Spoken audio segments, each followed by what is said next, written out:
কথা বলাকে নিষেধ করা হয়েছে। বাড়ি থেকে বের হওয়ার সময় শরীরকে সম্পূর্ণ পর্দায় আবৃত করে বের হবে।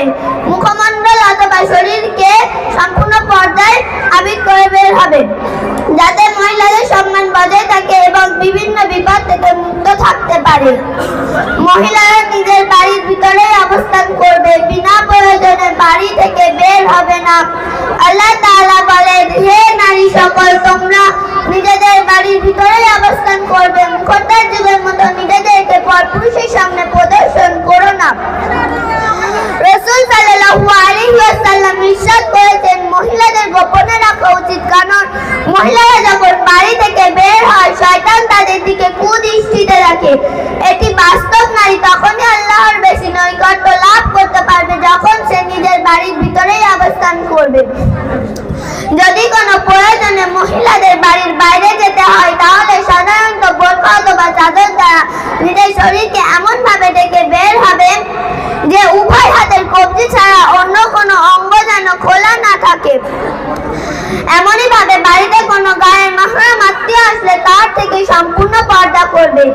আল্লাহ তাআলা বলেন, হে নবী, আপনি আপনার স্ত্রীগণকে, কন্যাগণকে এবং মুমিনদের স্ত্রীগণকে বলে দিন, যখন বিশেষ কোনো প্রয়োজনে মহিলাদের বাড়ির বাইরে যাবে, তারা যেন তাদের চাদরের এক অংশ নিজের মুখের ওপর টেনে নেয়।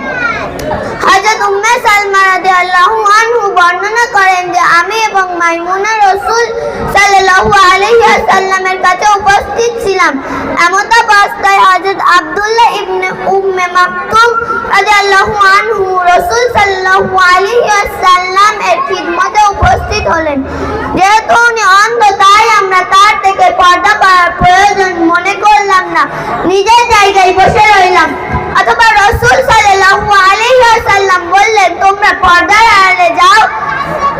আমি উম্মে সালমা বললাম, হে আল্লাহর রাসূল সাল্লাল্লাহু আলাইহি ওয়াসাল্লাম, উনি তো অন্ধ এবং আমাদেরকে দেখতেও পাচ্ছেন না, তাহলে আমরা তার থেকে পর্দা করব কেন?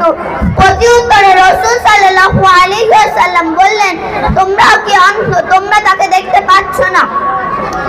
মহিলাদের মাহরাম আত্মীয়, যে সমস্ত অপরিচিত পুরুষদের থেকে মহিলাদের বিবাহ করা হারাম, তাদের থেকে পর্দা করা ওয়াজিব নয়। 1. বাপ দাদা, পর দাদা, নানা, পর নানা। 2.